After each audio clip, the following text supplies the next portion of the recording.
ఈరోజు చాలామంది దేవుడు లేడు అంటారు. ఎందుకు లేడు అంటారంటే సాక్ష్యం లేనప్పుడు దాన్ని వాళ్ళు నమ్మరు. సాక్ష్యము చూసేది కాదు, కనిపించేది కాదు అనుకునేవాళ్ళు కొందరు. కనిపించేది అనుకుంది మన న్యాయ వ్యవస్థ, ప్రపంచ న్యాయ వ్యవస్థ. బైబిలు దీనికి విరుద్ధంగా ఒక మాట చెప్పింది.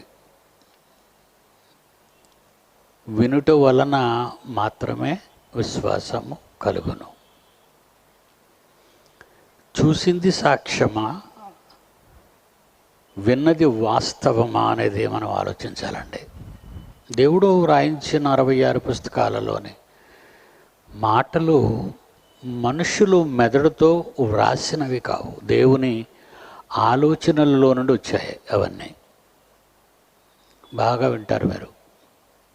చాలా సంగతులు చెప్తాను మీకు. బైబిల్ అన్నది వినుట వలన విశ్వాసం కలుగును.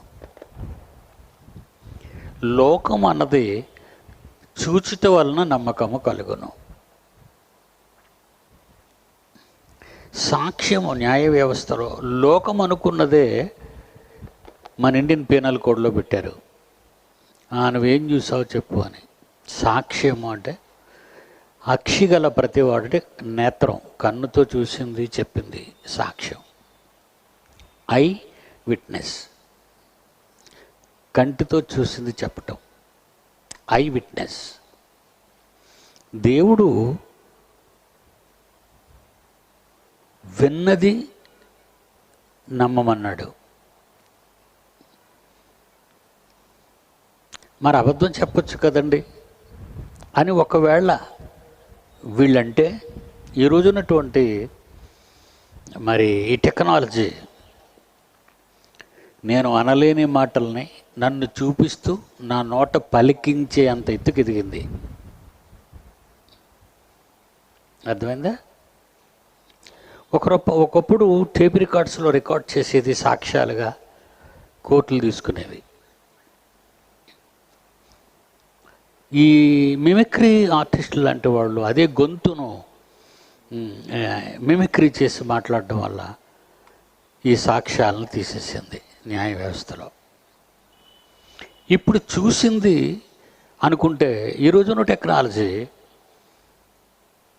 లేని దానిని నా నోట పలికించి నా పెదవులు, నా లిప్ మూమెంట్కి ఫిక్స్ చేస్తున్నాడు దాన్ని. మరి ఇది రైటా? కాదు. నిజమన్నది వినాలే తప్ప, నిజమన్నది వినాలి, అది నిజమో కాదో వినేవాళ్ళు ఆలోచించాలి. బైబిల్ పరిజ్ఞానం అంటే చాలా గొప్పది.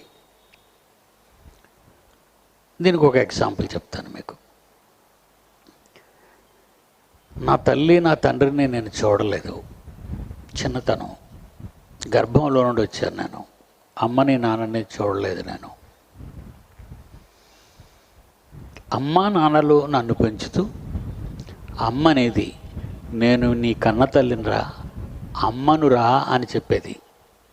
అమ్మ అన్నాను, విన్నాను, అన్నాను. అమ్మ మాట విన్నాను, నేను ఒప్పుకొని అన్నాను.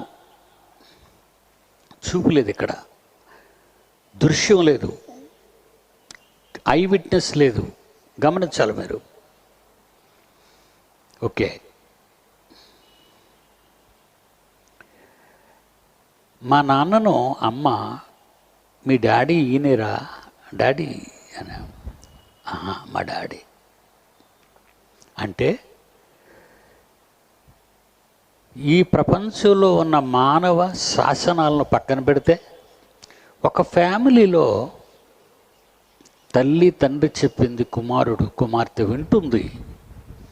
అది కన్ఫామ్, అది సత్యం, అది నిత్యం అని మీరు కమిట్ అయితే,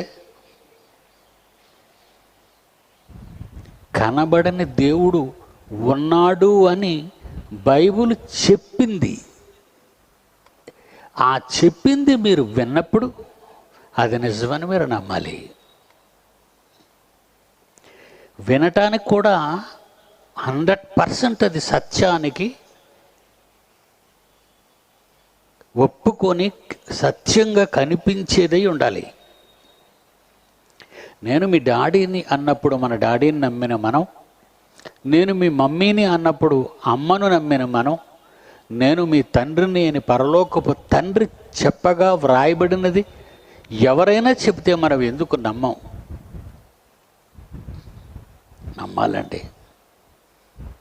నమ్మకపోతే ఏది జరగదు. ఎందుకంటే భూమి మీద పుట్టిన ప్రతి మనిషి బ్రతుకంతా నమ్మకం మీదే ఆధారపడి ఉంటుంది. చూడనిదని నమ్మటమే. ఆ నమ్మికలో అమ్మ అన్నందుకు, నాన్న అన్నందుకు, వాళ్ళు చిన్ననాటి నుండి చేస్తున్న సేవలు, చూపిస్తున్న ప్రేమలు, ఆదరణలు అవన్నీ చూస్తుంటే రియల్గా వాళ్ళు మన మమ్మీ డాడీయే. అర్థమైంది కదండి? దేవుని పిల్లలారా, అసలు ఈ దేహాల్లో మీరు ఎందుకు వచ్చారు? నేను ఎందుకు వచ్చాను? ఈ 5 అడుగులు 6 అంగుళాలు, 5 అడుగుల 7 అంగుళాలు ఉన్న నేను, ఈ ఆకారం అసలు ఏంటిది? What is this? ఈ శరీరం రావటానికి అందరికీ 750 కోట్లు ఉన్నారు ప్రపంచ జనాభా. ఈ రోజున 750 కోట్ల మంది ప్రపంచ జనాభాకున్నది ఇదే ఆకారం, ఇదే శరీరం. అసలు ఈ శరీరం ఎలా వచ్చింది? మనకెలా వచ్చింది? దీని వెనక చాలా లోతులలోనికి, లేదంటే చాలా పైకి మనం వెళ్ళిపోవాలి. దీని గురించి మనకు తెలియాలంటే చాలా పైకి వెళ్ళాలి.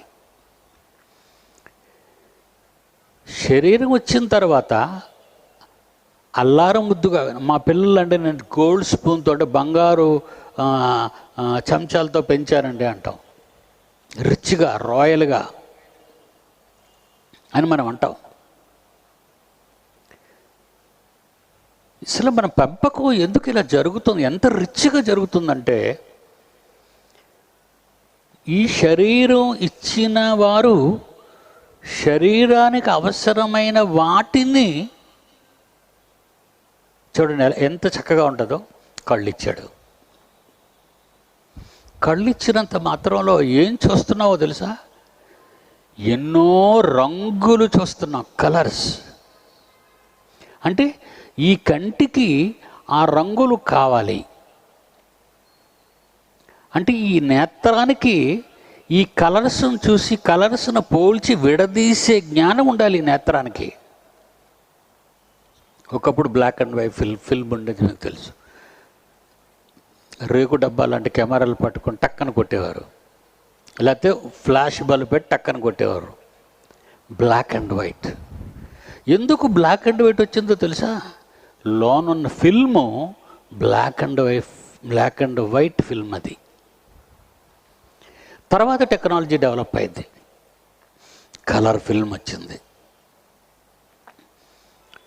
ఈ రెండింటిని చూస్తుంటే బ్లాక్ అండ్ వైట్ ఫిల్ము చూపుకి ఒకలాగే కనబడుతుంది, కలర్ ఫిల్ము కూడా చూపుకి ఒకలాగే కనబడుతుంది. కానీ రంగుల నెగటివ్లో రంగుల బొమ్మలు వస్తున్నాయి. నలుపు తెలుపు టేపులో నలుపు తెలుపు మాత్రమే పడుతున్నాయి. అంటే నేత్రానికి ఉన్న శక్తిని బట్టి, నేత్రానికి ఇచ్చిన శక్తిని బట్టి అవసరమైనవన్నీ ప్రకృతిలో కలగటం. అంటే నేను గోల్డ్ స్పూన్తో పెంచటం అంటే ఎగ్జాంపుల్ చెప్తున్నాను మీకు. నాలుక ఎన్ని రుచులండి! ఇప్పుడు పాట చూశారు కదా మీరు, ఎన్ని రుచులు, ఎన్ని రుచులు నాలుగుకి.